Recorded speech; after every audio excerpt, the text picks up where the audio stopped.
साल 1540 राजस्थान के कुंभलगढ़ किले में एक ऐसे बच्चे का जन्म होता है जिसे उसके कर्मों की वजह से आगे आने वाले सैकड़ों सालों तक जाना जाएगा। जी हाँ, हम बात कर रहे हैं महाराणा प्रताप जी के बारे में। ये बच्चा जब 2 साल का हो गया तब यानी कि 1542 में उत्तर प्रदेश में एक और बच्चे का जन्म होता है जो हमारे इतिहास और स्टोरी का विलन है और महाराणा प्रताप जी का परम शत्रु है। जी हाँ, आपने सही सोचा, हम बात कर रहे हैं अकबर के बारे में।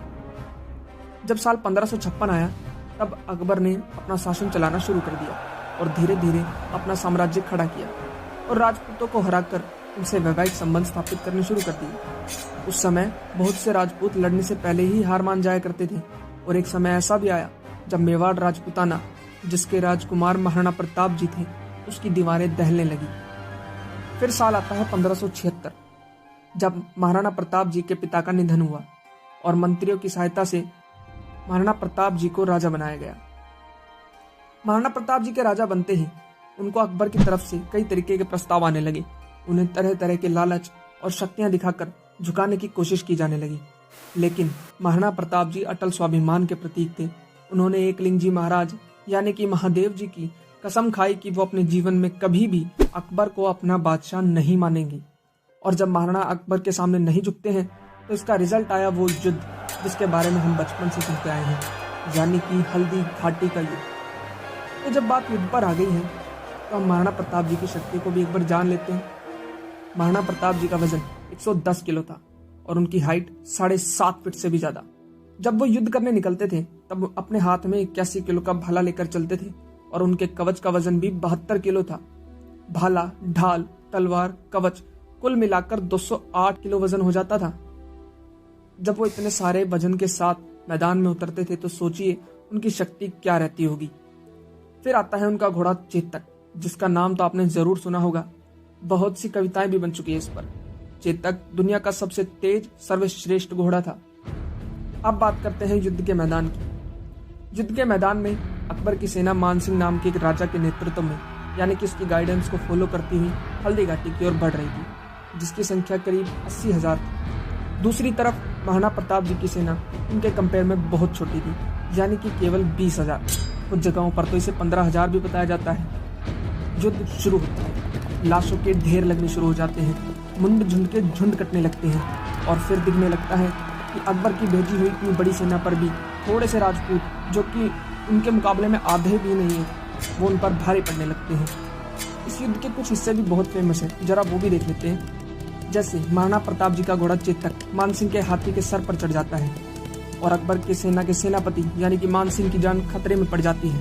वो किसी तरह से महाराणा जी के वार से अपने आप को बचा लेता है, लेकिन उसका महावत प्राण खो बैठता है। उसी दौरान युद्ध में अकबर की सेना का एक नायक बहलोल खान का जिक्र आता है। कहा जाता है कि बहलोल खान अपने घोड़े पर सवार होकर महाराणा प्रताप जी से युद्ध करने के लिए आता है और उनके सामने युद्ध करने लगता है, लेकिन महाराणा प्रताप जी अपनी तलवार के एक ही वार से उसे उसके घोड़े समेत 2 फाक में चीर देते हैं। वहीं पर एक रक्त तलाई का भी जिक्र आता है। कहते हैं युद्ध में महाराणा प्रताप जी ने युद्ध करते करते रक्त की एक तलाई भर दी थी, यानी कि एक छोटा सा कुंड बन गया था रक्त का।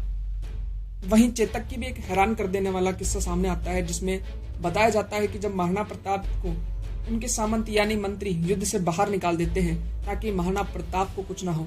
अब यहाँ ध्यान देने वाली बात यह है दोस्तों कि यहाँ पर महाराणा प्रताप जी को केवल इसलिए बाहर निकाला गया ताकि उन्हें कुछ ना हो और मेवाड़ बहुत ही लंबे समय तक अकबर के चुंगल से आजाद रहे, यानी कि मेवाड़ अकबर का गुलाम ना बने। यहाँ पर उन्हें बाहर निकालने का कारण किसी भी तरीके से कायरता नहीं है। तो मैदान से बाहर जाते वक्त कुछ सैनिकों ने उन्हें देख लिया और उनका पीछा करने लगे, लेकिन चेतक महाराणा प्रताप को अपनी पीठ पर बिठाकर लगभग 26 फीट का नाला कूद गया और अपने प्राण खो दिए। जब शाम होने लगती है, दोनों सेनाएं अपने डेरों में वापस जाने लगी। तब अकबर की थकी हुई सेना को राणा पुंजा के नेतृत्व में भील जनजातियों ने बहुत परेशान किया। अकबर की सेना की हालत बद से बदतर कर दी जाती है। फिर बाद में महाराणा इस युद्ध के प्रभाव से जंगल में रहने लगते हैं, जमीन पर सोते हैं, रूखा सूखा खाते हैं। और एक बात बड़ी ही फेमस है उस दौरान की कि महाराणा प्रताप जी उस समय जंगलों में घास की रोटियां खाकर अपना जीवन बिताया करते थे। फिर बाद में भामाशाह नाम के एक आदमी ने अपने पूर्वजों की सारी संपत्ति महाराणा प्रताप जी के चरणों में डाल दी और उससे प्रभावित होकर महाराणा प्रताप फिर से फौज तैयार करते हैं और अकबर के फौजी ठिकानों पर हमले शुरू कर देते हैं। दिवेर का युद्ध और दूसरे छोटे बड़े युद्ध उन्हीं का एक कारण है। महाराणा प्रताप ने चित्तौड़ को छोड़कर सारे मेवाड़ को, जो कि उस दौरान अकबर से प्रभावित था, उन सभी को वापस आजाद करवा लिया था और अपने अधीन ले लिया था। फिर महाराणा प्रताप जी इससे पहले कि कुछ और कदम उठाते, शिकार और युद्ध की अलग अलग छोटे बड़े घावों के कारण 1597 में उनका निधन हो गया। दोस्तों, महाराणा प्रताप जी के जीवन का संघर्ष काफी सराहनीय है।